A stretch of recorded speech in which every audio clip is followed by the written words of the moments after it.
தமிழ் பேசும் தமிழ் உள்ளங்களுக்கு என் நெஞ்சார்ந்த வணக்கம். இதற்கு முன்பான வீடியோவில் பிராணசக்தியை பற்றி ஒரு முழுமையான வீடியோ போட்டு உள்ளோம். பார்க்காத நபர்கள் பார்த்துவிட்டு வந்துவிடுங்கள். அதனுடைய தொடர் வீடியோவாகத்தான் இது அமையும். யோகாவில் பிராணமய கோஷம் என குறிப்பிடுவார்கள். இதனை ஆரா என்றும் குறிப்பிடுவார்கள். ஆரா குறிப்பிட்ட தூரம் வரைக்கும் நம்மால் பார்க்க முடியும்.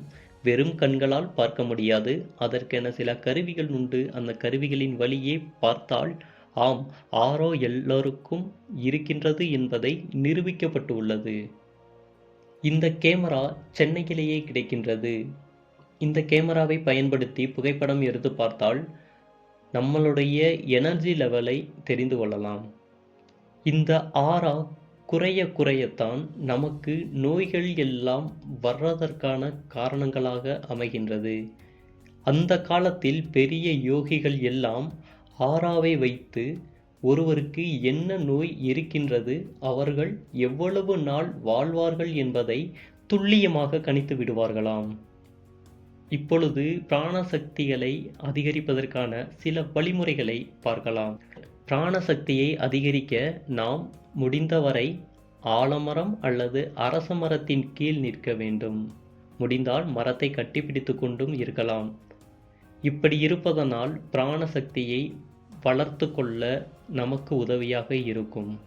இரண்டாவதாக, யோகாவில் குறிப்பிடுவது போல் மூச்சு பயிற்சி மற்றும் தியான பயிற்சி தினமும் 3 முறை செய்ய வேண்டும். 3 முறை செய்ய முடியாதவர்கள் 2 முறையாவது செய்ய வேண்டும்.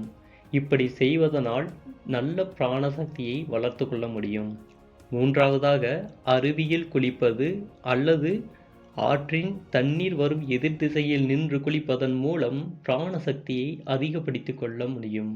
நான்காவதாக, பிரம்ம முகூர்த்தத்தில் நாம் எழுந்திருக்க வேண்டும். இது மிகவும் முக்கியம். பிரம்ம முகூர்த்தத்தில் நாம் எழுந்திருப்பதனால் அபரிவிதமான ஆற்றல்களை நம்மால் பெற முடியும். ஐந்தாவதாக, இயற்கையாக விளையக்கூடிய காய்கறி மற்றும் பழங்களை எடுத்துக்கொள்வதன் மூலம் பிராணசக்தியை பெற முடியும். ஆறாவதாக, வெண்பூசணி ஜூஸ் எடுத்துக்கொள்வதன் மூலம் பிராணசக்தியை பெறலாம். ஏழாவதாக, சாப்பிடும் பொழுது அரை வயிறு உணவு, கால் வயிறு தண்ணீர், கால் வயிறு வெற்றிடமாக வைப்பதன் மூலம் பிராணசக்தியை அதிகரிக்க முடியும். எட்டாவதாக, மழைநீரில் நினைவதன் மூலம் பிராணசக்தியை அதிகப்படுத்திக் கொள்ளலாம்.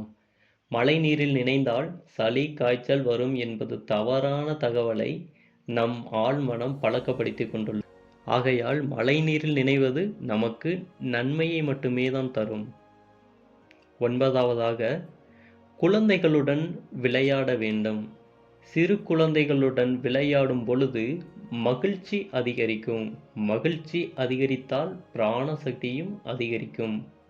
கடைசியாக, எங்கு எல்லாம் ஜீவசமாதி இருக்கின்றதோ அங்கு எல்லாம் தனிமையில் அமர்ந்திருங்கள் அல்லது படுத்து கொள்ளுங்கள். ஜீவசமாதி இருக்கும் இடத்தில் அதிகப்படியான பிராணசக்தி கொட்டி கிடக்கின்றது. எனவே இதை தவற விடாதீர்கள்.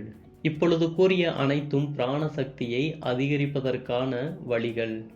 இதனை பயன்படுத்தி உடல் மற்றும் உள்ளத்தை ஆரோக்கியமாக வைத்துக் கொள்ளலாம்.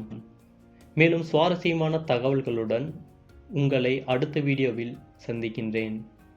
இந்த வீடியோ உங்களுக்கு பிடித்திருந்தால் லைக் செய்து அல்டிமேட் கேக் சேனலை சப்ஸ்கிரைப் செய்து கொள்ளுங்கள்.